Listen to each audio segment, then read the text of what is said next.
TVK Janshakti நேயர்களுக்கு பணிவான வணக்கங்கள். இன்றைய தமிழக நிலவரத்தை பற்றிய ஒரு கருத்து ஆய்வு. வாங்க பார்க்கலாம். வணக்கம், அனைவருக்கும் வணக்கம். இன்று சில கேள்விகளை திரு ஜெயராமன் அவர்கள், பொலிட்டிக்கல் அனலிஸ்ட் அண்ட் ஐடி மேலாளர் அவர்களிடம் சில கேள்விகளை இப்பொழுது கேட்கலாம். வாங்க. முதல் கேள்வி, தமிழக முதல்வர் விஜய் அவர்கள் பதவி ஏற்று இன்று 13 நாட்கள் நிறைவடைகிறது. என்ன மாற்றம் நிகழ்ந்து கொண்டிருக்கிறது, என்ன மாற்றம் நிகழ்ந்திருக்கிறது, அதை பற்றி கொஞ்சம் உங்கள் கருத்து சொல்லலாம். அதாவது தமிழகத்தில் சட்டம் ஒழுங்கு சீர்குலைந்திருந்தது. நிறைய கிரைம் ரேட் வந்து இந்த கடந்த 12 நாட்கள் நிறைவேறி 13வது நாளில் வந்து அவர் வந்து இப்போ ஆட்சி அமைத்துக் கொண்டிருக்கிறார். பதவியேற்று 13 நாட்கள் ஆன இந்த நிலையில சட்டம் ஒழுங்கு முக்கியமாக கரெக்டாக வந்திருக்கு. ஒரு உதாரணம் சொல்லணும்னா, சனிக்கிழமை காலையில் ஒரு நம்ம சென்னையை சுற்றி ஒரு உலாவுறுதல் ஒரு எப்படி இருக்கு அப்படிங்கிறது விசிட் பண்ணோம்.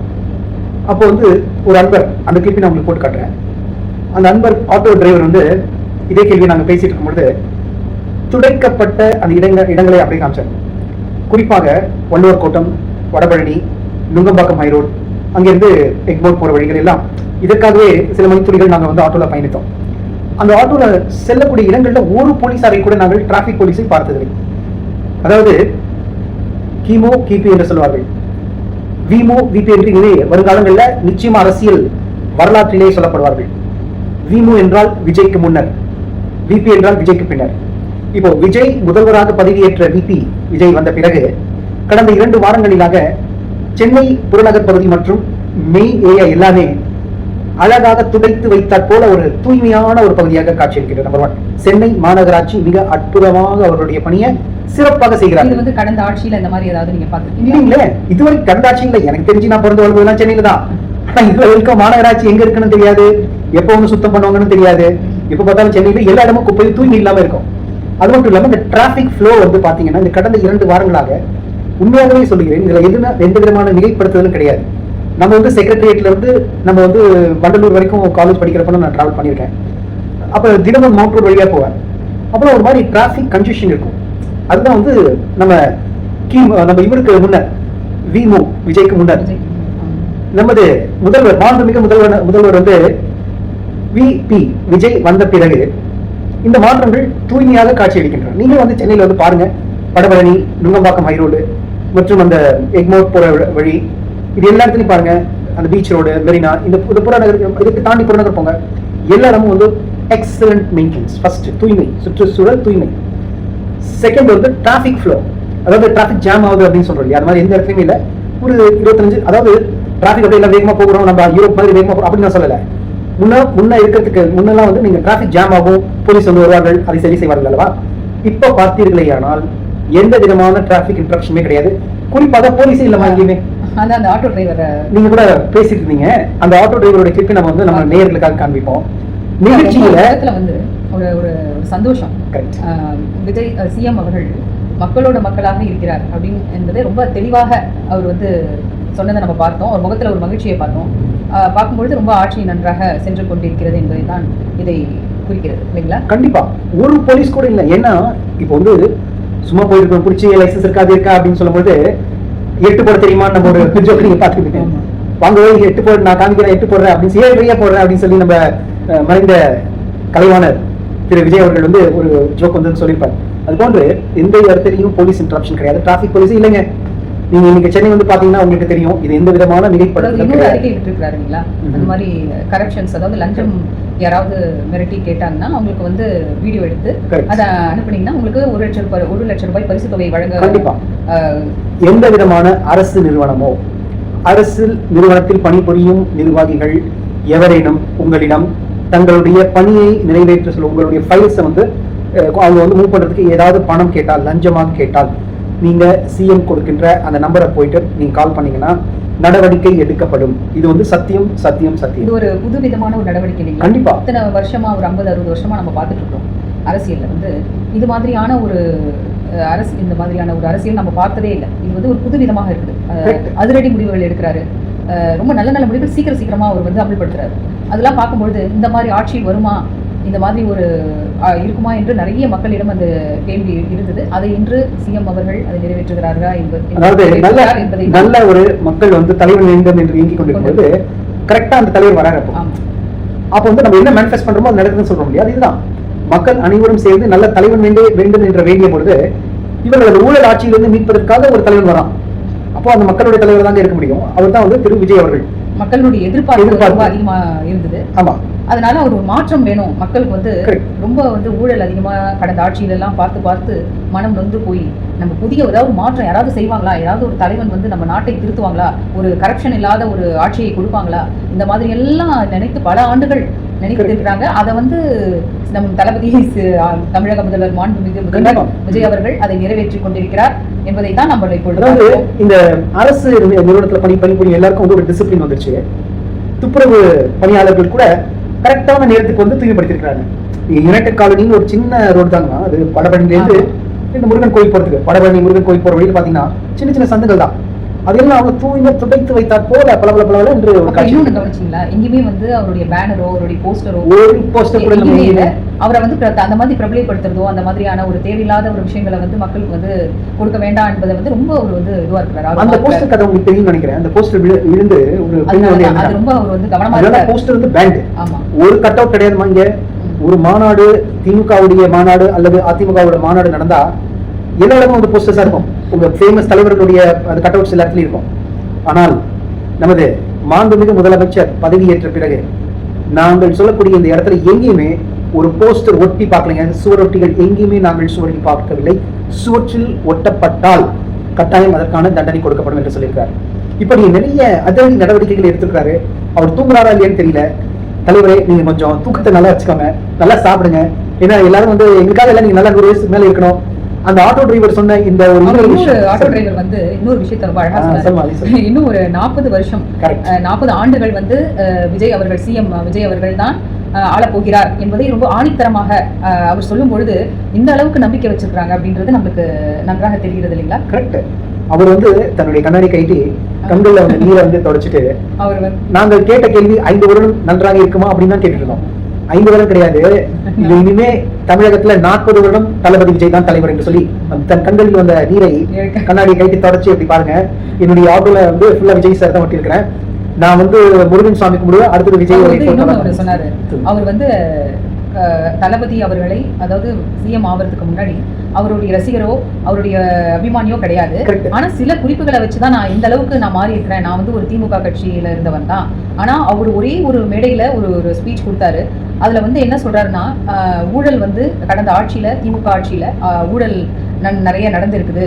அதை வந்து சுட்டி காட்டும் பொழுது மறுநாள் வந்து யாருமே எந்த கேள்வியுமே கேட்கல அப்படின்னு சொல்றாரு. அது ஆமான்னு ஒத்துக்கொண்டார்கள் திமுக ஆட்சி அப்படி அவர் தெரிஞ்ச பிறகு ஓ இது உண்மைதான் அப்படின்னு சொல்லி அந்த நிமிடமே அவர் வந்து தன்னை மாற்றிக்கொண்டதாகவும் உண்மைதான் விஜய் அவர்கள் பேசுகிறார்கள். அவர் வந்து உண்மையான நாட்டுக்காகவே அவர் வந்து பல வருஷம் அவர் வந்து இப்படிதான் ஆள வேண்டும், இப்படிதான் இருக்க வேண்டும் என்று நிறைய திட்டமிட்டு கொண்டே இருந்திருக்கிறார் என்பதை அந்த ஆட்டோ டிரைவர் வந்து அவ்வளவு அழகா சிஎம் விஜய் அவர்களை பற்றி சொல்லும் பொழுது ரொம்ப நிகழ்ச்சியாக இருக்கிறது.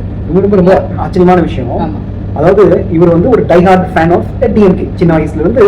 ஏன்னா அவர் இன்னொரு சொன்னாரு, அதாவது அவங்க அம்மா அப்பா எல்லாம் சின்ன வயசுல வந்து திமுக பத்தி பேசும்போதோ அதிமுக பத்தி அரசியலை பத்தி பேசினா எல்லாருமே வந்து கண்டிப்பாங்க, ஐயோ அதெல்லாம் பேசக்கூடாது, அதெல்லாம் வந்து பயம், அதெல்லாம் அப்படின்னு சொல்லி மிரட்டி தான் வச்சு பார்த்துருக்குறோம். இன்று என்ன குழந்தையில இருந்து பெரிய எல்லாருக்குமே வந்து ரொம்ப சுலபமா எல்லாருக்குமே இதோடைய விஷயங்கள் எல்லாம் தெளிவாக தெரிந்து கொள்ள முடிகிறது.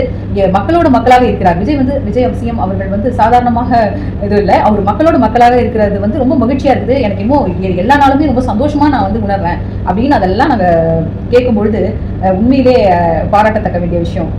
உண்மையா அவர்களுக்கு ஒரு நன்றியை தெரிவித்துக் கொள்ளலாம் என்றது. அதாவது ஏழைகளுடைய மனதில தான் இறைவன் இருப்பான்னு சொல்லுவாங்க.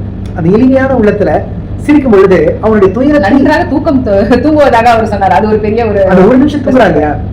ஒரு நாள் கூட நம்ம தலைவர் இருக்கிறாரு, நம்ம அண்ணா இருக்கிறாரு, நம்மள வந்து கைவிட மாட்டாரு, நம்மளாக இருக்கிறார் என்பதை அதை சொல்லும் பொழுதே அவங்க மனசுலயும் அவங்க முகத்திலயும் ஒரு புத்துணர்ச்சியை நம்ம பார்த்தோம். சோ அதெல்லாம் நம்மளுக்கு கிடைக்காம இருந்தது. இப்போ வந்து கிடைச்ச பிறகு எல்லாருக்கும் அதுதானே வேணும். அதுக்காக தான் நம்ம விஜய் அவர்கள் இந்த அளவுக்கு திறம்பட அவர் செயலாற்ற வேண்டும் என்றுதான் அனைவரும் விரும்புகிறார்கள். இந்த இடத்துல நான் வந்து ஒரு கவிதை சொல்ல விரும்புகிறேன்.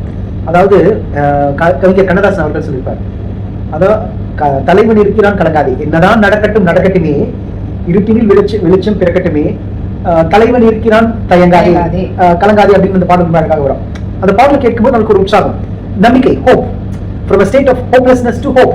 அதாவது ஒரு இருட்டாயில் இருக்கான், போறதுக்கான வழி இல்லை, அந்த எண்ட் ஆஃப் த டனல்ல ஒரு லைட் தெரியுது, ஒரு சிறிய விளக்கு தெரியுது. அப்பா எனக்கு ஒரு விளக்கு கிடைச்சிருச்சு, என் வாழ்க்கை ஒளிமயமாகும் போது அப்படிங்கிற ஒரு உத்வேகம் அவனுடைய உள்ளத்திலிருந்து பிறக்கிறது அல்லவா? அந்த ஒரு நிலை தான் இவங்க குறிப்பிடுறாங்க இன்றைய ஒரு உரையாடல. நேரடியா நம்ம நேர்காணல அவரோட பேசிட்டு இருக்கோம். ஒரு யதார்த்தமான ஒரு கான்வர்சேஷன். அந்த சிட்டியை நான் சுத்தி பார்க்கும்போது அவரிடம் நாங்க எந்த கட்சியுமற்ற கட்சி சார்பற்ற ஒரு நிலைப்பாட்டோட பேசிட்டு இருக்கும்போது நெகிழ்ச்சியான இந்த சம்பவங்களை சொல்லும்போது, சட்டசபையில் இன்று என்ன நடக்கிறது என்பதை நான் நேர்காணலில் பார்த்துக் கொண்டிருக்கிறேன்.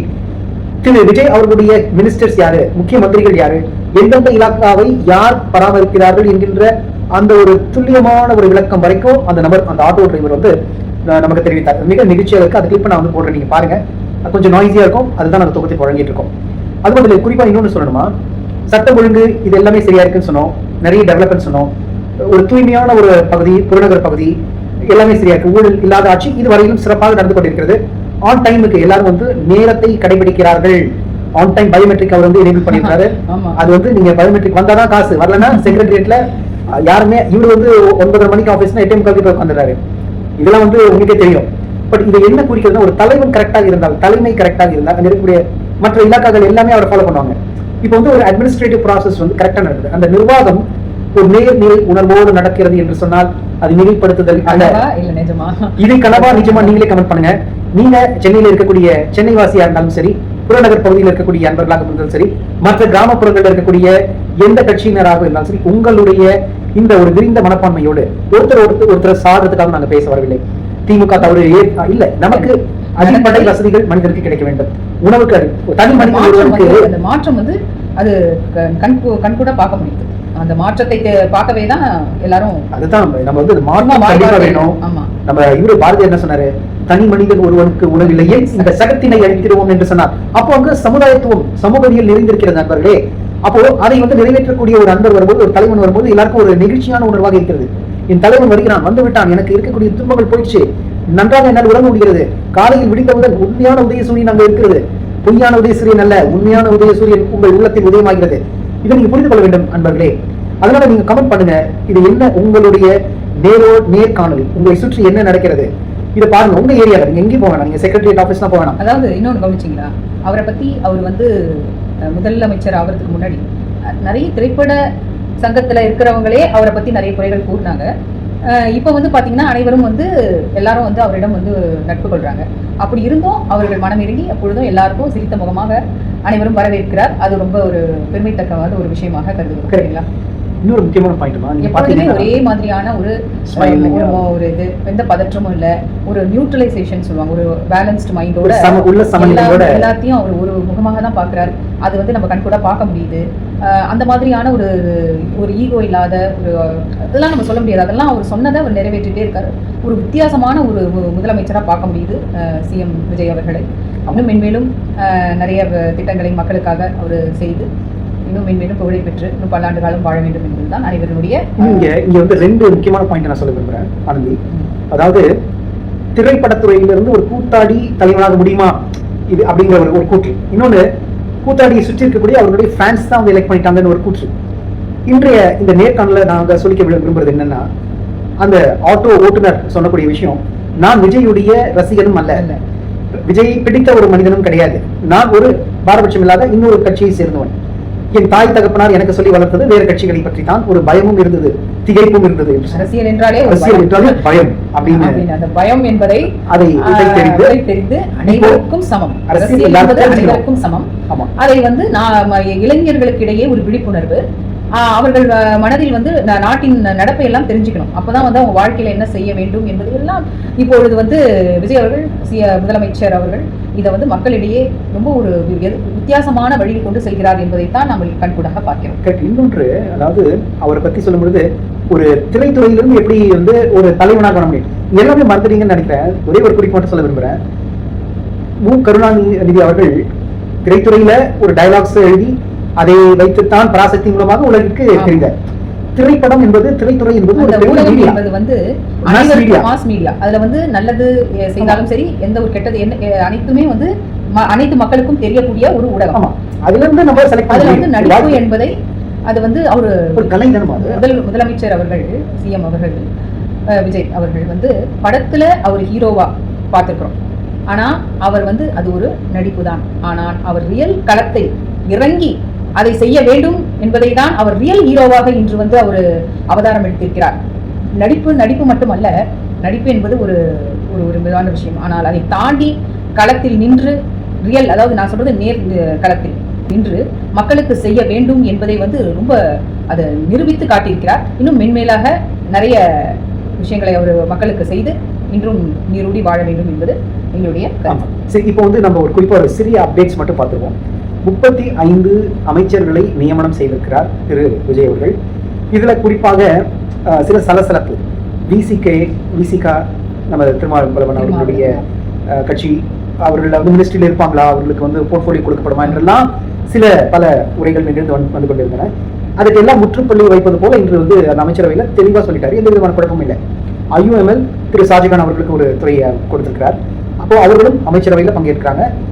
விசிகால இருந்து அங்கிருந்து ஒருத்தர் வந்து வன்னியர் அரசு அப்படிங்கிறவர் வந்து அமைச்சரவையில் வந்து பங்கேற்றிருக்கிறாரு.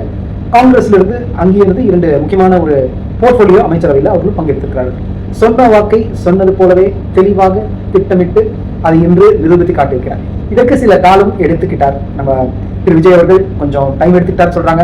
அவருக்கும் அவகாசம் நீங்க கொடுங்க, எல்லாத்தையும் அவசரப்படாதீங்க, திட்டமிடுவதற்கு நேரம் வரும். ஆனால் தெளிவான திட்டமாக இருக்கும். இன்றைய நிகழ்ச்சியில உங்களுக்கு இந்த நிகழ்ச்சியில குறிப்பா நாங்கள் என்ன சமரி சொல்ல விரும்புகிறோம்னா, எங்களுடைய நேர்காணல் உரையாடல், ஒரு ஆட்டோ ஓட்டுநருடைய உரையாடலின் மூலமாகவும், நாங்கள் பார்த்த சில விஷயங்களின் மூலமாகவும், சென்னையில் நடந்து கொண்டிருக்கக்கூடிய ஒரு அற்புதமான இந்த மாற்றங்களை உங்களுக்கு தெரியப்படுத்த வேண்டி இந்த நிகழ்ச்சியை நாங்கள் உங்களுக்காக தொகுத்து வழங்கியிருக்கிறோம். இந்த நிகழ்ச்சி உங்களுக்கு பிடித்ததால் நீங்க எங்களுக்கு லைக் செய்யுங்க, கமெண்ட் பண்ணுங்க. டிவிகே ஜனசக்தி உங்களுக்காக, உங்களுடைய சேனல், இது மக்களின் சேனல், மக்களின் பணி. உங்களிடமிருந்து விடைபெறுவது நாங்கள் ஜெயராமன். நன்றி, வணக்கம்.